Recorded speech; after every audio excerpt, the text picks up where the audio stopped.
बलिया जिले के बेलथरा रोड नगर पंचायत में कुंडेल ढाला से महज 500 मीटर पहले बाबू वैश्विक डिजिटल लाइब्रेरी का शुभारंभ सकुशल पूर्वक संपन्न हुआ। ये जो तस्वीरें देख रहे हैं ये बाबू वैश्विक डिजिटल लाइब्रेरी से है, जहाँ बेलथरा रोड से कुंडेल ढाला से महज 500 मीटर पहले जो सोनाडी का मार्ग है वहीं यह बाबू वैश्विक डिजिटल लाइब्रेरी का उद्घाटन हुआ है।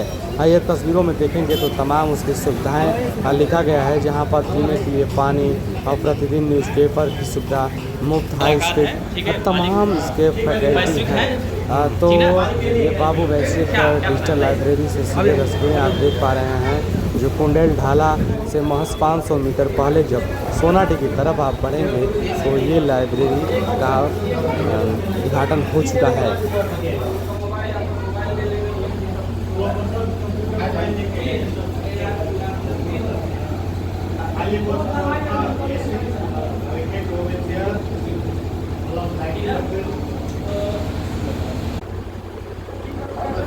सर, अपना परिचय देते हुए आज के किस तरह से इस लाइब्रेरी का उद्घाटन किया गया उसके बारे में थोड़ा सा बताइए।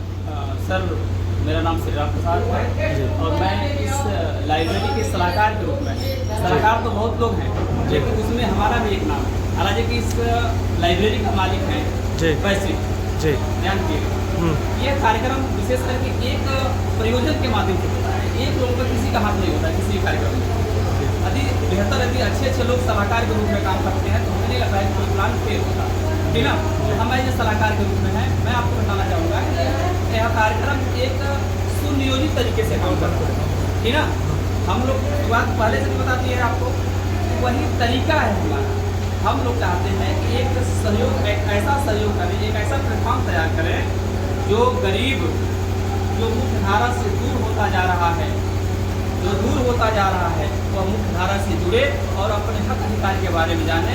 अपने जैसे बाबा साहब ने कहा था कि शिक्षा वह शहरने का दूध है, जो पिएगा वो दहाड़ेगा। यानी हम चाहते हैं कि आपके अंदर एनर्जी जीरो से आए, नीचे से आए, आपको किसी समझाने की आवश्यकता नहीं है। यदि आपके दिमाग में सब कुछ है तो आप अपने हिसाब से कोई काम करेंगे। यदि आपको कोई बात समझाई जाएगी तो जानते हैं ना कि कोई बात समझाई जाती है तो ज़्यादा समय तक नहीं चलता है, कम समय तक चलता है। लेकिन बस केवल टारगेट हमारा ये है कि उन सब जरूरतमंदों की सहायता की जाए। सर, ये लाइब्रेरी कितने सीट की है? सर, ये अभी फिलहाल 38 है, रिक्वायरमेंट के हिसाब से इसमें बढ़ाया घटाया जा सकता है। एक चीज़ और जानने की कोशिश है, कितनी फीस है इसकी? सर, हालांकि कि जब सलाहकार का नाम नहीं है तो बहुत सारे लोग सलाहकार ने बताया था शुरुआत में ही। सलाहकार ने आपस में तय किए हैं कि हम चाहते हैं कि कम से कम फीस रखी जाए, सहयोगात्मक फीस रखी जाए। और अभी तक जो डिसीजन आया है वह 350 रुपये का ही आया है कि हम लोग केवल सहयोग के रूप में 350 रुपये। ये दिमाग में कैसे आया यहाँ पे, चूँकि और भी चीज़ें हो सकती थी, काफ़ी स्पेस भी है और शांत वातावरण है, आपके दिमाग में कैसे ये चीज़ आया कि क्यों नहीं यहाँ लाइब्रेरी डाला जाए? देखिए, आप जब इस बात को ओपन कर रहे हैं तो मैं बता दूं कि बाबा साहब एक ऐसे पर्सन थे कि वह उन तमाम परिस्थितियों से लड़ते हुए आगे बढ़े थे। यानी उस मुख्य धारा से, चूँकि वह समाज ऐसा कल्चर बनाया गया था कि लोग उनको बाहर करते थे, क्लास में पढ़ने के बजाय उनको बाहर पढ़ाया जाता था।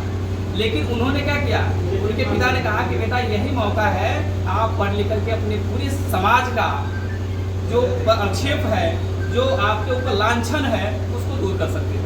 तो मुझे भी पता है कि आप यदि शिक्षा को सही तरीके से यूटिलाइज किया जाए, है ना, क्योंकि संसाधन इस समय इतना बेहतर चल रहा है कि इलाहाबाद जाएंगे तब वो माहौल मिलेगा जो आज यहाँ माहौल आपको मिलेगा, समझ रहे ना। यानी आप जो दूरी जाकर के, आप यहाँ जाकर के इलाहाबाद जाकर पढ़ेंगे तो कम से कम आपको 10,000 रुपये मंथली खर्चा करना पड़ेगा, है। और आप यदि घर से रह करके वो पूरा माहौल आपको मिले तो फिर क्या दिक्कत है। तो मेरा सहयोग बस इतना है, मैं चाहता हूँ कि वो जो इलाहाबाद माहौल जो है वो आपको यहाँ मिले। बहुत बहुत धन्यवाद।